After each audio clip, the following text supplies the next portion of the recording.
క్రీస్తు పరిశుద్ధ నామమున మీ అందరికీ నా శుభాభివందనములు. Good morning everybody.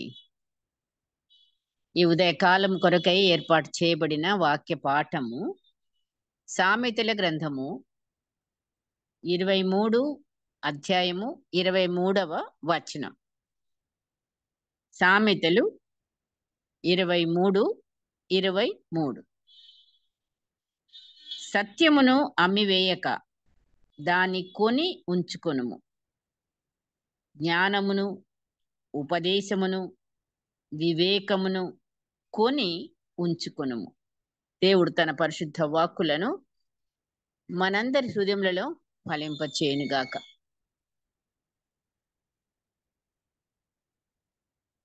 సత్యమును కొని ఉంచుకొనుము, అదేనండి మన అంశం.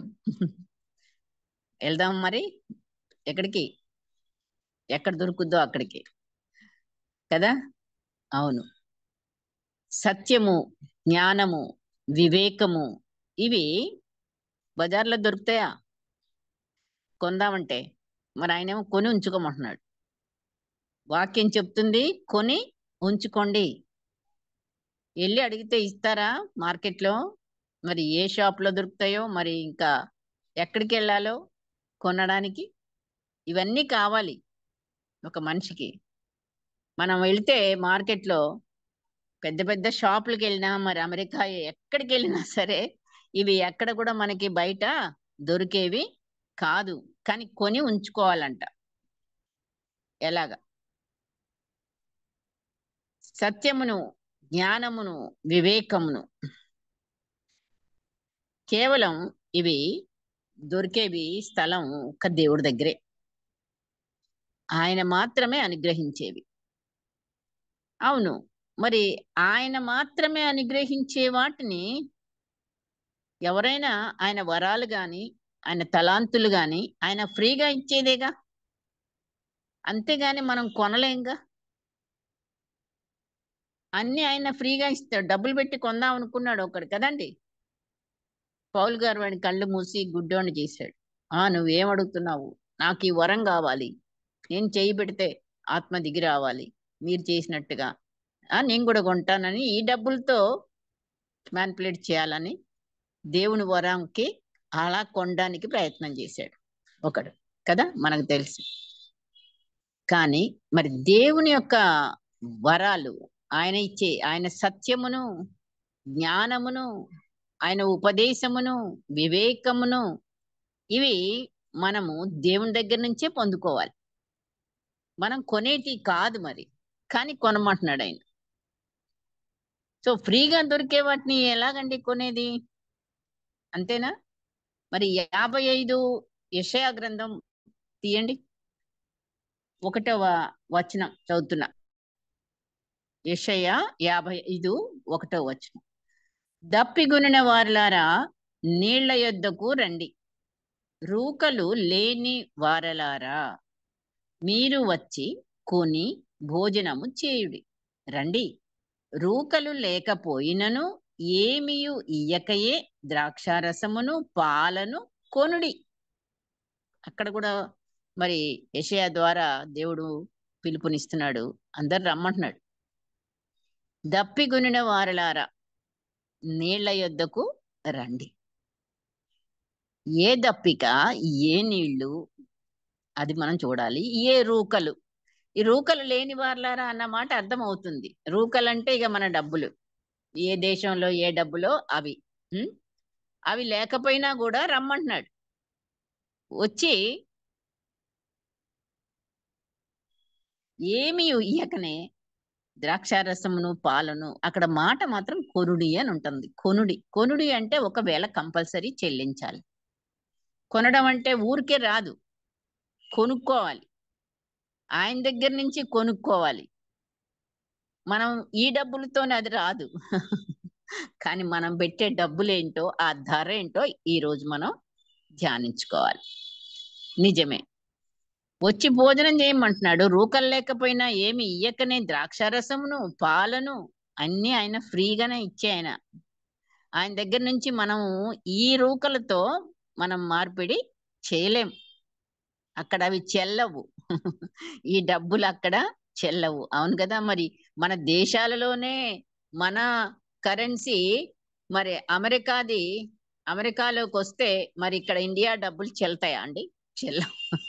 అది మరి పరలోకం నుంచి దేవుడి దగ్గరికెళ్తే ఈ డబ్బులు అసలేమన్నా చెల్తాయా? ఏ దేశం నుంచి ఎళ్ళినా చెల్లేది గాదు మరి. కాబట్టి చెల్లేదేంటో, ఆ ధరేంటో, మనం ఏం బెట్టి కొనాలో, ఏం కొనాలన్నాడండి?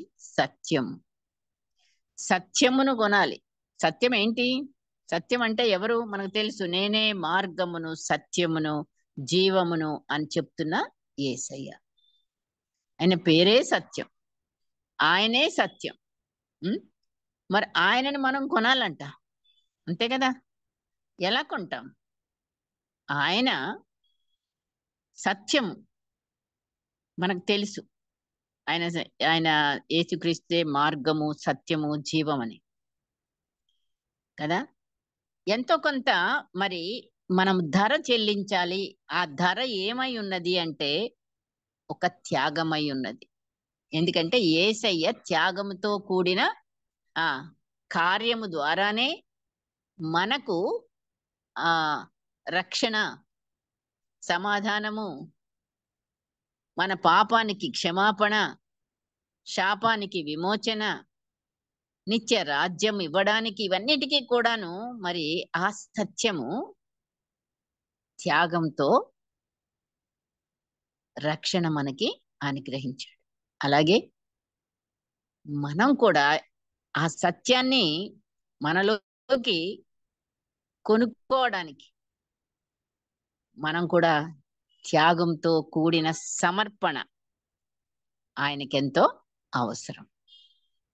సమరయ స్త్రీతో యేసయ్య మాట్లాడాడు కదా ఆనాడు.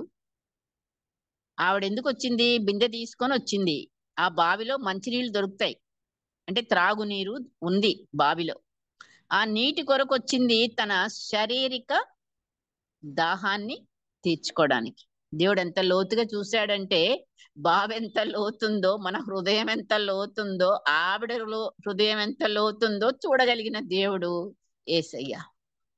నిజంగా ఆమెలో నుంచి బయటికి రప్పించడానికి ఒక సంభాషణ స్టార్ట్ చేశాడు. ఎంత ప్రేమగల దేవుడాయన. ప్రేమతో ఈ లోకానికొచ్చాడు. ప్రేమతో ఒక్కొక్క వ్యక్తికి నీకు, నాకు ఏదో లోకమంతటిని ప్రేమించాడని ఒక మాట చదివి, లోకమంతా కూడా మరి రక్షించబడిందా? యేసయ్య సిలువలో మరణించాడు. రక్షణ ఉచితంగా ఉన్నది. మరి రక్షణ అందరికీ వచ్చేసిందా? కాదండి. ఈ బావిలో నీళ్ళు ఎలా వస్తాయండి? తాగే నీళ్ళే బావి ఎక్కడుంది. కానీ ఆ నీళ్లు మనకి రావాలంటే ఒక్కొక్క బకెట్‌తో చేదుకోవాలి, మన బిందె నిండాలి, మనం వెళ్ళాలి. ఒక్కొక్క వ్యక్తి కూడా అలా చేస్తేనే మరి ఆ నీళ్లు మనకి అందుతాయి. అంతే తప్ప బావి ఉంది, నీళ్లున్నాయి, మన బిందెలు నిండిపోవాలి, మన ఇంట్లో నీళ్లుండాలి అంటే సమృద్ధి ఉంటదా? ఆ! అదే. ఇది గూడా అలాగే. మనకి రక్షణ ఉంది. ఉచితంగా ఉంది. కానీ అది ఊరికే రాదుగా. ఆయన ఎంత కష్టపడి, ఎంత శ్రమపడి, ఎంత ఏం జేస్తే వచ్చిందో మనం ఒక్కసారి మనము జ్ఞాపకం జేసుకుంటే, అదెంత లోతో, ఆయన ప్రేమెంత లోతో, ఎత్తో, పొడవో, వెడల్పో మనం కొలవగలమా? అంత ప్రేమతో నిన్ను, నన్ను నశించిపోతున్న మనలందరినీ రక్షించడానికి పరలోకాన్ని విడిచి ఈ లోకానికి వచ్చి మానవుడిగా జన్మించి ఆయన చేసిన త్యాగ బలి మరి మనకి రక్షణానందం. నిజమే. కానీ ఎవరికొచ్చింది రక్షణ? నమ్మిన వారికి. అది అక్కడుంది. ఆయనని వెంబడించి, ఆయనని నమ్మి, ఆ సత్యమును మనము ఆ! స్వీకరించినప్పుడు, కొనుక్కున్నప్పుడు, కొని ఉంచుకొనుడి. అన్నీ ఉచితమే కానీ ధర ఉందండి. ఆ ధర మనం చెల్లించేంతనే. మనని మించిన ధర పెట్టలేదక్కడ. అంటే మనం కొనలేనంత హైట్‌లో కాదు. ఆ సత్యము కొనుక్కోవడానికి మనకి అందుబాటులోనే ఉన్నది. సత్యం కొనాలంటే అది దేవుని యొద్ద నుండే కొనాలి. మరి దాని ధర త్యాగంతో కూడినది. అది సమరయ స్త్రీతో మాట్లాడి ఆయన సంభాషిస్తూ ఆయన జీవ జలాన్ని ముందు నీళ్లు అడిగారు. ఆ యేసయ్య మరి ఆమె ఇవ్వడానికి సందేహించింది. నువ్వు సమరయుడు కదా, నేను మరి నువ్వు యూదుడవు కదా, నేను సమరయ స్త్రీని ఎలాగా మా దగ్గర నువ్వు అడుగుతున్నావు అని. అప్పుడు ఆయన అన్నాడు, నేనెవరో తెలిస్తే దేవుని వరమని, ఆ జీవజలము నన్నే నువ్వు అడుగుతావు అని ఆమెను అడిగించేలాగా నోటితో ఆయన మాట్లాడాడు. సంభాషణ చాలా క్లుప్తంగా చిన్నగానే ఉంటది ఆయనతో, కానీ ఎంతో మరి ఆమెకు అర్థమయ్యేలాగా ఆమె చేత జీవజలాన్ని అయితే నాకు జీవజలం ఇవ్వు అని నోటితో అడిగించాడండి. ఆమె అడిగేలాగా చేశాడు ఆ నీళ్ళని. ఆ నీళ్ల కొరకు ఇంకా దూరం రాకుండా మరి నాకు ఆ జీవజలాన్ని నువ్వు ఇవ్వు అంటే అప్పుడు అన్నాడు, నీ భర్తని తీసుకురా, ఇస్తాను. ఆమె ప్లెయిన్ గా చెప్పేసింది, నాకెవరు లేరండి భర్త ఆ అని. అంటే కరెక్టే, 5 ఉన్నారు, ఇప్పుడు 6వ వాడు ఉన్నాడు, అది కూడా. అప్పుడు ఆమెకి షాక్డ్. నిజమే, నువ్వు ప్రవక్తలాగా ఉన్నావు. ముందు యూదుడు అన్నది, ఆ తర్వాత ప్రవక్త, తర్వాత ఇంకా ఆమె సంభాషణ స్టార్ట్ చేసింది. సో ఈ రకంగా ఆమెని జీవజలంకు ఇవ్వడానికి ఆమెను ప్రిపేర్ చేస్తూ, అక్కడ ధర ఏంటి, ఆమె జీవజలం పొందుకుందని తెలుసు మనకి కదా. ఎలా పొందుకుంది చెప్పిందిగా, మెస్సియా వస్తాడని మేము విశ్వసిస్తున్నాను, మెస్సియా వస్తాడని, మాకు ఇవన్నీ చెప్తాడని, ఆత్మతో సత్యంతో ఎలా ప్రార్థన చేయాలో అని దేవుడు చెప్తే అవన్నీ కూడాను మాకు వచ్చి యేసయ్య వస్తాడు, మెస్సియా వచ్చి మాకు చెప్తాడు, అప్పుడు ఆయనతోనే నువ్వు మాట్లాడుతున్నావు అని ప్రత్యక్షతనిచ్చి అప్పుడు సంతోషంతో హృదయం నిండింది. విశ్వాసాన్ని కనబరిచింది. ఆమె ద్వారా విశ్వాసం ప్లస్ సత్యం చెప్పింది. ఒక్కొక్కరికి ఒక్కొక్క ధర ఉంటది మరి సుమా. ఆమెకున్న ధర నీకు నాకు సేమే కాదుగా. మన పరిస్థితులను బట్టి మనకు ధర నిర్ణయం జరుగుతుంది. నిజంగానే మరి ఇప్పుడు సమరయ స్త్రీకి ఏం ధర పెట్టాడంటే తన పాపాన్ని ఒప్పింపజేశాడు. అందరం పాపాలు ఒప్పుకోవాలి 100%. ఆ ఒప్పుకున్న తర్వాత సత్యాన్ని చెప్పించాడు. సత్యం చెప్పిన తర్వాత విశ్వాసాన్ని కనపరిచింది.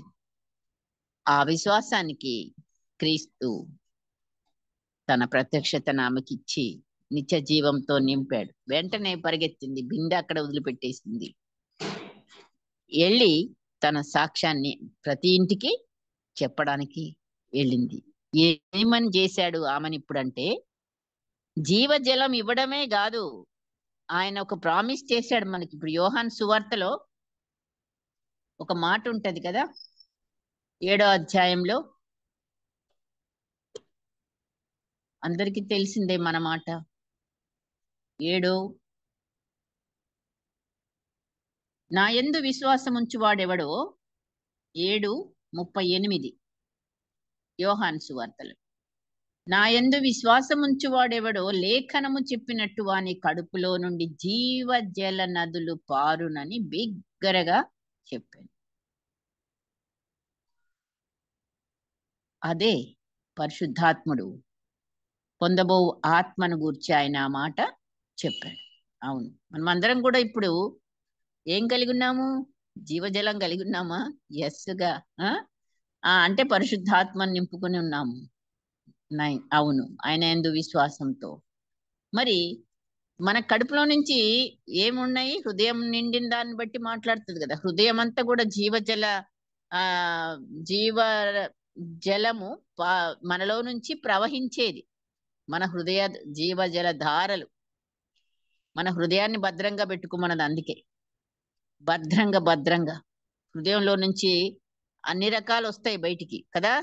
అవును, కోపం వస్తుంది, అసూయ వస్తుంది, పగ వస్తుంది, ద్వేషం వస్తుంది. మరి ఇవన్నీ అణిచివేయబడితేనే అప్పుడు మనలో నుండి పరిశుద్ధాత్మని కార్యాలు వస్తాయి, విశ్వాసం వస్తుంది, సత్యం వస్తుంది. ఇవన్నీ కూడాను ఆత్మీయ మరి గుణగణాలు పైకి రావాలంటే ఆ మిగతావి అణచివేయబడితేనే. హృదయంలో రకరకాలుగా మనం ఏది నింపుకుంటే అదే. కాబట్టి మరి మనము పరిశుద్ధాత్మతో నింపబడ్డప్పుడే మన హృదయంలో నుంచి మన జీవజలము ప్రవహించే బిడ్డలముగా, ప్రవహింపజేసే బిడ్డలముగా. ఇప్పుడు ఆమెని నీటి బుగ్గగా, జీవజల నది బుగ్గగా ఆమెను చేసి ఊర్లోకి పంపించేశాడు యేసయ్య. సో వెళ్ళింది జీవజల ఊరడి నీటి బుగ్గగా మార్చబడి ప్రజలందరినీ మా గ్రామంలో ఉన్న వాళ్ళందరినీ కూడా యేసయ్య దగ్గరికి నడిపించగలిగింది. ఊరికనే మనం ఒక మనిషిని దేవుడి దగ్గరికి నడిపించాలి అనే ఆశ అయితే ఉంటది.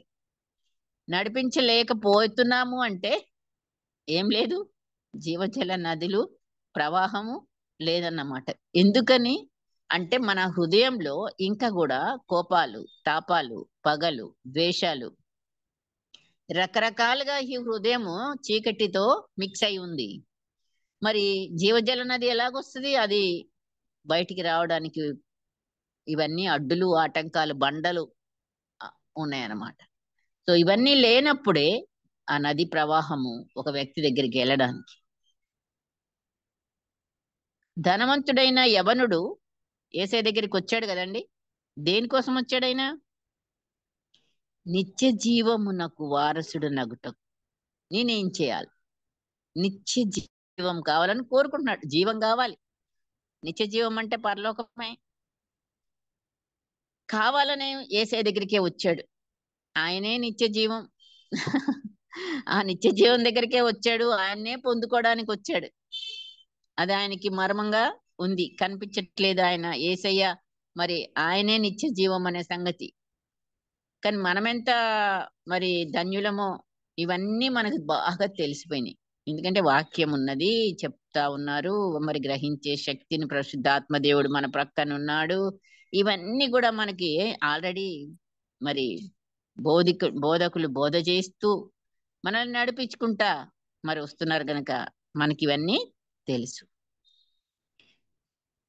మరి మనం ఎంత సత్యంతో నింపబడి ఉన్నాము, ఎంతగా మనలో నుంచి జీవజల నదులు ఊరడి బుగ్గగా మనం ఉన్నాము, మనం ప్రశ్నించుకునే సమయం.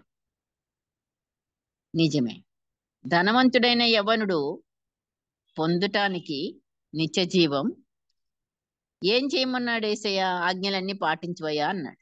అవన్నీ నేను చేసేస్తున్నాను, ఇంకా నాకేంటి కొరత? అప్పుడు చెప్పాడు, నువ్వు నీకున్న ఆస్తిని మొత్తాన్ని అమ్మేసి పేదలకు పంచేసి నువ్వు వచ్చి నన్ను వెంబడించు. సో ఇక్కడ సత్యాన్ని కొనుక్కోవడానికి ఆస్తి అంతా అవసరమైంది. ధర, సత్యం యొక్క ధర ఎంత? ఒక మనిషికి ఒక్కొక్క ధర ఉంది కదా అక్కడ. ఆమె ధర, ఆమె చెప్పింది, తన పాపాలు ఒప్పుకొని విశ్వాసాన్ని కనపరిచి తను నీటి బుగ్గగా మారడానికి ప్రభువు తన ప్రత్యక్షతనిచ్చాడు. ఇక్కడ ఇతనికి ధర ఏంటి? నిత్య జీవం, పరలోకం పొందుకోవాలంటే త్యాగం. ఏం చేయాలి? మొత్తం అంతా ఆస్తిని అమ్మేసి మొత్తం అంతా పేదలకు పంచేసి రావయ్య నా దగ్గరికి. అంటే పరలోకం వెళ్ళాలంటే ఈ లోక ధనంతో అక్కడ మనకి ఎంట్రెన్స్ లేదు. చెప్పాడు కూడా, ధనవంతులు పరలోకంలో ఎంటర్ అవడం అనేది మరి సూది బెజ్జంలో వంట దూరటం అంటే ఈజీ గాని వీళ్ళకి కాదు అని. అంటే ధనం ఆయన ఇచ్చింది ఉంటే పర్వాలేదు, దాని మీదనే ఆశ ఉండి దాంతోనే జీవనం అనుకుంటే దాన్ని విడిచిపెట్టలేనంతగా దాన్ని మరి కలిగి ఉంటే అప్పుడు పరలోకాన్ని వెళ్ళడానికి మార్గం కనబడదు, పరలోకపు గేట్స్ మూయబడతాయి. కాబట్టి ఎప్పటికప్పుడు మనము దాన్ని ఛేదించే బిడ్డలంగా ఉన్నప్పుడే మనకి ఆ యొక్క సత్యాన్ని మనం పొందుకోగలం. సో ఇక్కడ సత్యాన్ని కొనడానికి ఒక్కొక్కళ్ళకి ఒక్కొక్క ధర మనం చూస్తున్నాం. అదే పాత నిబంధనలోకి వెళ్తే అహాబు అనే ఇశ్రాయేల్ రాజు ఉన్నాడు కదా, ఆయన మరి యుద్ధానికి వెళ్ళడానికి నేను వెళ్ళాలా, జయం పొందుతామా అని అందరి ప్రవక్తల్ని అడిగాడు. ఆఖరికి మికాయా అనే దేవుని ప్రవక్తను కూడా పిలిచి అడిగాడు. ఎళవయ్యా అంటాడు ముందు ఆయన, నువ్వు సత్యం చెప్పు. సత్యం చెప్తే ఏం చేశాడు? సత్యం చెప్పాడు, నువ్వు మళ్ళీ తిరిగి రావయ్యా, వెళ్తే ఇక్కడ వీళ్ళందరూ కూడా ఆ కాపర్లేని గొర్రెల్లాగా ఉన్నారు అని. అంటే చూసావా ఎంత కోపం వచ్చిందో ఆయనకి, ఆహాబు రాజుకి. వెంటనే ఇతను తీసుకెళ్లి జైల్లో వేసేయండి అన్నాడు. నేను వచ్చే వరకు బంధించను, వస్తావా అసలు అని ఆయన సవాల్ చేశాడు. ఆయన రాలేదు, చచ్చిపోయాడు కూడాను. అహాబు గారు చెప్పిన దేవుని మాటకి ఎదురు ఎవరు చెప్పడానికి లేదు కదా. మరి ఆయన ప్రవక్త, దేవుని ప్రవక్త. ఎందరో మరి బయలు ప్రవక్తల చేత ప్రవచనం చెప్పించుకున్నాడు. యుద్ధానికి వెళ్ళాలని ఆయన కోరిక. వెళ్ళాడు, అయిపోయింది ఆయన జీవితం. సో ఇక్కడ మికాయా ప్రవక్త సత్యం చెప్పినందుకు ఆయనకి ఏంటి ధర? చెరసాల, బంధకాలు. సో ఒక్కొక్కరికి ఒక్కొక్కటి. బాప్తిసం ఇచ్చి యోహాన్ని చూస్తే మరి రాజైన హేరోదు తన తప్పును ఖండించాడు యోహాన్. అవును, సత్యం చెప్పాడు, ఇది నీకు పనికిరాదు ఇలా చేయడం. ఆయన సహోదరుని భార్యనే మరి పెళ్లి చేసుకున్నాడు, అది నీకు కూడదు అని చెప్పినందుకు జైల్లో వేశాడు. ఆఖరికి ఒక దినాన పట్టుబడ్డాడు రాజు. ఇంకా ఆ యొక్క బిడ్డ నాట్యము, ఆమె కోరిక, ఆ వెనక నుంచి ఆమె చెప్పడము. సో యోహాన్ తల ఖండించబడింది. హతసాక్షి మరణము యోహాను యొక్క ధర సత్యము కొరకు. సో ఎందరో మనం జీవితంలో చూస్తున్నాం కదండి, ప్రతిరోజు కూడాను ఎందరో ఒక్కొక్కళ్ళు ఒక్కొక్క రీతిగా ప్రభు కొరకు తన ప్రాణాలు అర్పించుకున్న వాళ్ళు. హతసాక్షి మరణాలు కూడా రకరకాలుగా మనం చూస్తున్నాం. కొందరేమో తగలబెట్టబడి చనిపోయారు, స్టీన్స్ వాళ్ళని చూస్తే. మరి నిన్నటి దినాన షూట్ చేయబడి ఆయన చనిపోయాడు అమెరికాలోనే, మనం చూస్తున్నాం. తర్వాత ఇక్కడ పగడాల ప్రవీణ్, ఎంతమంది సేవకులు, ఎంతమంది ఇంతవరకు కూడాను మరి తోమా గారు మొదలుకొని మరి హతసాక్షి మరణాలు అయ్యారో మనకు తెలుసు. ఒక్కొక్కళ్ళను ఒక్కొక్క విధంగా, ఈవెన్ శిష్యులను కూడా రకరకాలుగా వాళ్ళు సత్యం కొరకు మరి ఒకరు తలకిందులుగా సిలువేయబడ్డారు. పేతురు గారు, నేను అంతటి యోగ్యుణ్ణి కాదు, ఆయన నన్ను నిలువుగా సిలువేయకండి, తలకిందులుగా సిలువేయండి అన్న. ఇంకొక శిష్యుడు, నన్ను అడ్డంగా సిలువేయండి, ఇంటూ ఆకారం. సో ఈ రకంగా మరి ఖడ్గం చేత చంపబడ్డ వాళ్ళు, ఇంకా ఎన్నోన్నో మరణాలు మనం చూస్తున్నాం. ఇవన్నీ కూడా వాటి సత్యం యొక్క ఖరీదు. సో సత్యాన్ని నువ్వు కలిగి ఉంటావా? పరలోక రాజ్యంలో తెల్లటి డ్రెస్ వేసుకొని ఖర్జూరపు మంటలు పట్టుకొని మరి వాళ్ళు దేవుణ్ణి ఆరాధించడం చూస్తే అందరం మనం అక్కడ ఉండాలని మన కోరిక ఉంది. వాళ్ళందరూ కూడా ఎవరు అని యోహాన్ గారిని ప్రశ్నిస్తాడు కదా దూత. ఎవరంట వాళ్ళందరూ? అనేక శ్రమలు పొంది పరలోకం చేరిన వాళ్ళు. సో మనకి ఇక్కడ కొంచెం ఒక మాట ఎవరైనా అన్నారంటేనే మనం పడలేకుండా ఉన్నామే. మనం ఇంకా రక్తం కారే అంతటి శ్రమలు ఎక్కడొచ్చినాయి మనకి. ఏమీ లేకుండానే చాలా లైట్ గా మనం ప్రభువుని ప్రార్థించాలన్నా, ఆయనతో గడపాలన్నా టైం పెట్టడం లేదు. ఎక్కువ సమయం మనము ప్రార్థనలో, ఎక్కువ సమయం ఆయనతో సహవాసంలో మనం ఎంత 24 గంటలు అందరికి ఇచ్చినట్టు నీకు నాకు అందరికీ ఉన్నాయి. కానీ మనం ఎంత టైము ఆయన కొరకు వెచ్చిస్తున్నామో పరిశీలించుకోవాలి. అంత రివల్యూషన్ నీకు నాకు దేవుడిస్తాడు. దగ్గరికి వెళ్ళే కొద్దీ మనము ఆయనలో ఉన్న ఆ యొక్క గొప్పతనాన్ని అన్ని మనము చూడగలిగే బిడ్డలంగా ఉంటాము, పొందుకోగలిగే బిడ్డలంగా ఉంటాము. యేసుక్రీస్తు అంటేనే సత్యం. సత్యం ఎంత ఖరీదైందండి. మన సొంత నిర్ణయాలు, మన ఇష్టాలు, మనం అనుకున్న వాటిని వదులుకోవాలి. ఆయన చిత్తమునకు, ఆయన ఆజ్ఞలకు విధేయులమై ఆయనకిష్టలంగా అనుదినము ఆయన చూపిన మాదిరిని మనం వెంబడిస్తూ సిలువను ఎత్తుకొని ప్రయాణం చేస్తున్నావా? సిలువ ఎత్తుకున్నామంటే ఎత్తుకున్నామేమో, కానీ ఎంత సిలువలో ఆయన మరణించాడు. మరి మనకు కూడా మరణానుభవం కావాలి. సిలువలో మరణానుభవం పొందిన అనుభవం ఉన్నదా? నాకుండాలి, నీకుండాలి.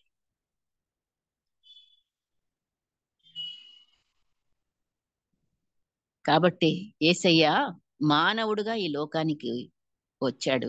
తండ్రి చిత్తమును సంపూర్ణంగా విధేయత చూపుతూ ఎడతెగని సహవాసం తండ్రితో కలిగి ఉండి తండ్రినే ఇతరులకు తన ద్వారా చూపించి తండ్రి అప్పగించిన లోక రక్షణ అనే తన యొక్క బాధ్యత ప్రేమతో ఆయన ఈ రక్షణ కొరకు తన దేహాన్ని మరి శత్రువుకి అప్పగించాడు. మన అతిక్రమములను బట్టి గాయపరచబడి మన దోషములను బట్టి నలుగగొట్టబడుటకు. ఊరికే మాటలు మాత్రమే చదివేస్తే కాదు. నలగగొట్టడం అంటే రోట్లో వేసి నలగొట్టడమే కదా. అది మిక్సీలో వేసి నలగొట్టడమే కదా. మనకి ఈజీ, మిక్సీలో ఎంత ఫాస్ట్గా అవి పౌడర్ అయిపోతుందో. కానీ అలాగా నీ దేహము నా దేహము అప్పగించడానికి సిద్ధమా? యేసయ్యను చూసి మరి యేసయ్యను వెంబడించే బిడ్డలంగా ఆయన అన్యాయపు తీర్పును పొందాడు. నిజంగా నీ మీద కూడా ఒక అన్యాయమైన ఏదైనా ఒక మాట, ఒక నింద, అపనింద మరి వచ్చినప్పుడు మనము ఏం చేయాలి? కేసు పెట్టాలా? కోర్టుకెళ్ళాలా? గొడవ పెట్టాలా? అవును, అది కాదు. యేసయ్య మాదిరైతే దాన్ని మనము అనుభవించాలి, అంతే.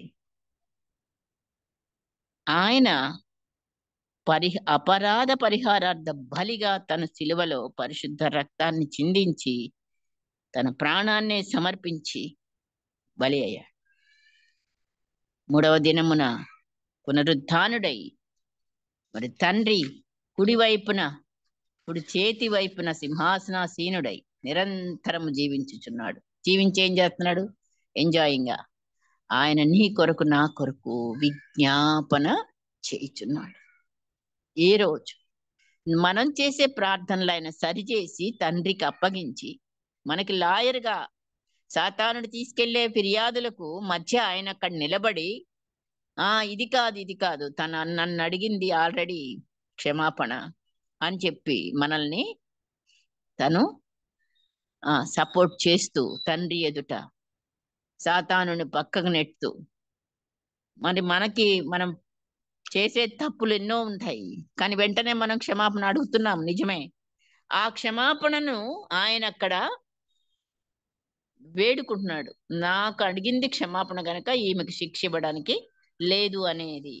మరి ఈ రీతిగా మనకి అడ్డుగా మరి నిలబడుతూ మన పక్షాన ఆయన పోరాడుతున్నాడు. ప్రార్థనలో మన పక్షాన ఆయన యుద్ధమాడుతున్నాడు. ఈ లోకంలో మన పక్షాన ఆయన విజయాన్ని ఇస్తున్నాడు. మనకి ఈ లోకంలో సాతానుడు జయించే శక్తినిస్తున్నాడు. ఈ లోకంలో ఇన్ని చేసే దేవునికి నీవు నేను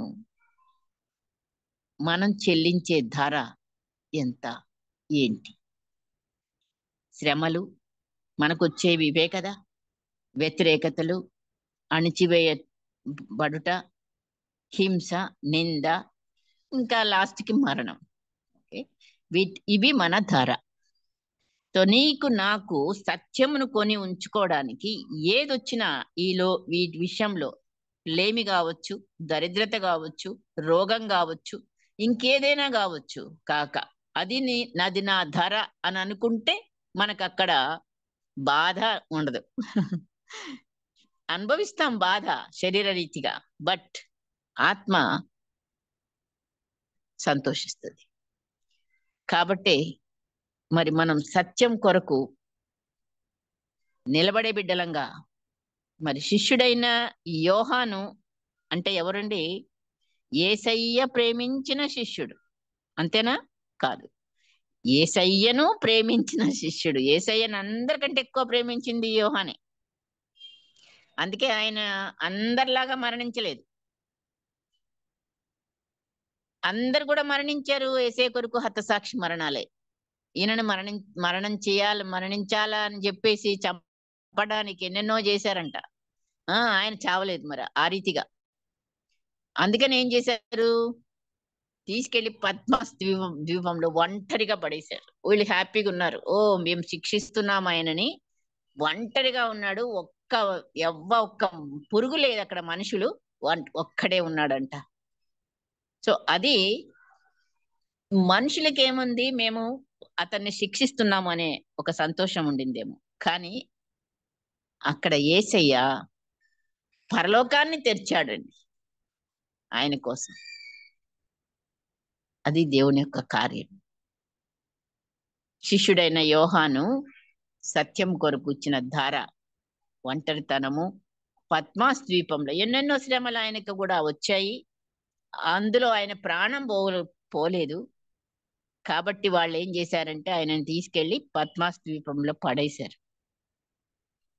కానీ అక్కడ ఆయనకి దర్శనం, పరలోకమే ఓపెన్ అయింది. యేసయ్య ఎవరో ఇక్కడ మానవుడిగా ఆయన చూశాడు, తాకాడు, ఆయనతో నడిచాడు. కానీ అసలైన స్వరూపము మరి మనం ప్రకటన గ్రంథం ఆయన దర్శనాన్ని ఈరోజు నువ్వు నేను కూడా చూసి, ఆహా, యేసయ్య ఇలా ఉన్నాడా, ఇట్లా అంటాడు. ఆయన ఏమిటో మనం తెలుసుకోవడానికి మరి యోహాన్ ద్వారానే, ఆయన యొక్క ధర అలా చెల్లించడం ద్వారానే శ్రమలు వచ్చాయి, అణచివేత అయింది. ఆయనకి ఎన్నెన్నో వచ్చాయి. మరి వాటన్నిటికీ యేసయ్యని గుర్చిన అంటున్నాడు చూడండి. ప్రకటన గ్రంథం 1వ అధ్యాయము 9వ వచనంలో తను చెప్తున్నాడు యోహాను గారు. ప్రకటన 1:9లో, మీ సహోదరుడను యేసును బట్టి కలుగు శ్రమలోను, రాజ్యములోను, సహనములోను పాలివాడనైన యోహానను నేను దేవుని వాక్యము నిమిత్తమును యేసును గూర్చిన సాక్ష్యము నిమిత్తమును పద్మాసు ద్వీపమున పరవాసినైతిని చెప్తున్నాడు.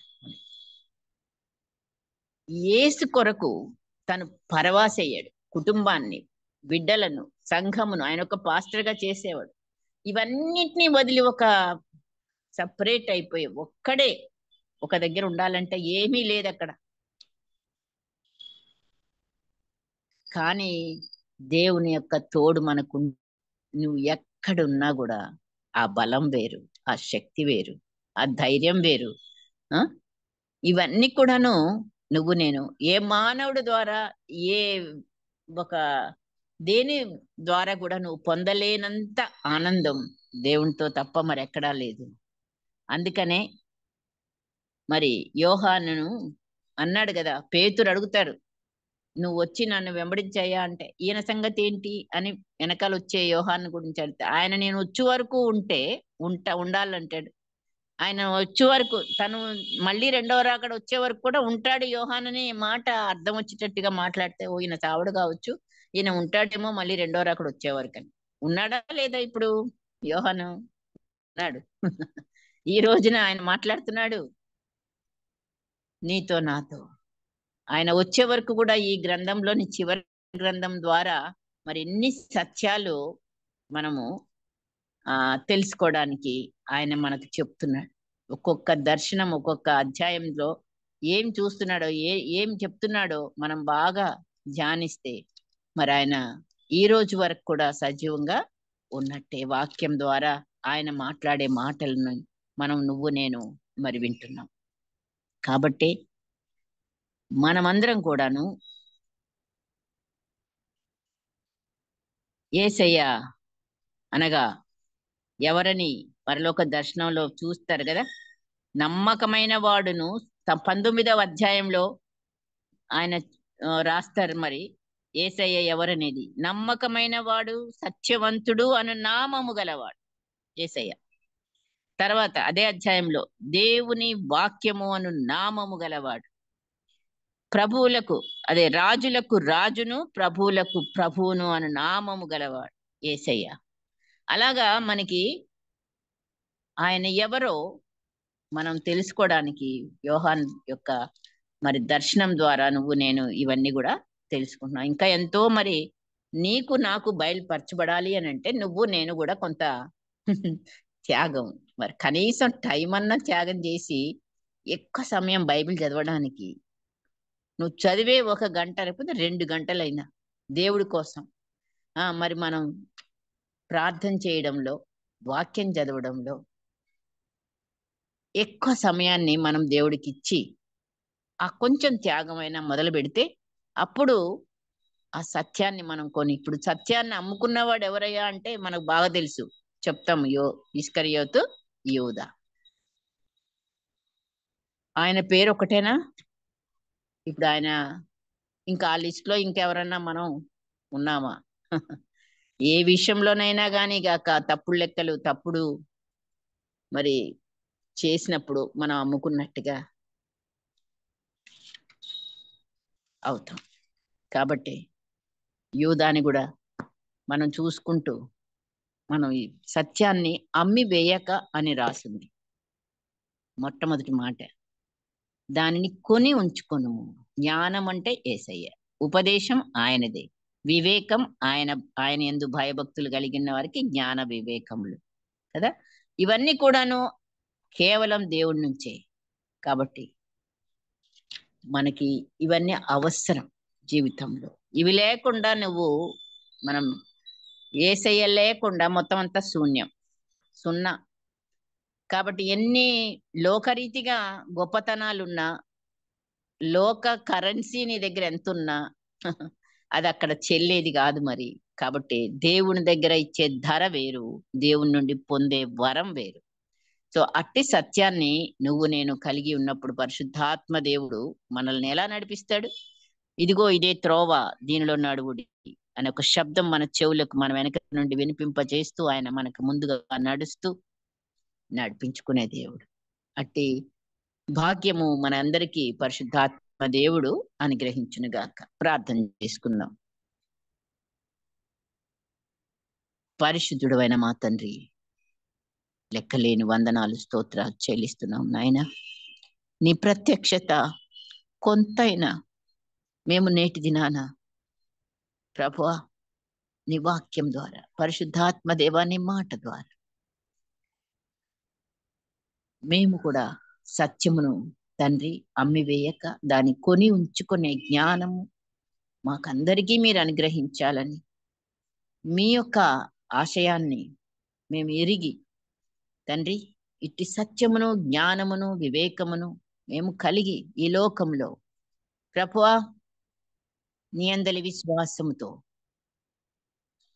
తండ్రి ఉచితంగానే మీరిచ్చే నీ యొక్క జీవ జలాన్ని, జీవ ఆహారాన్ని పొందుకోవడానికి మా విలువ నాయనా మరి మేమెంత ధర చెల్లించవలసి ఉన్నదో ఒక్కొక్కరికి ఒక్కొక్క ధర పెట్టాం.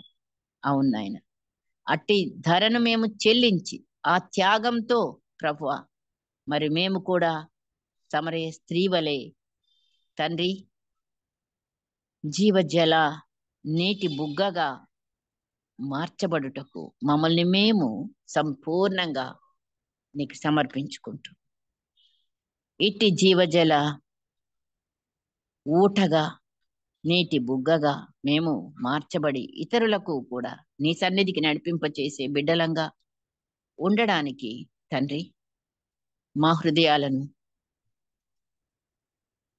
మరొకసారి నీకు సంపూర్ణంగా సమర్పించుకుంటూ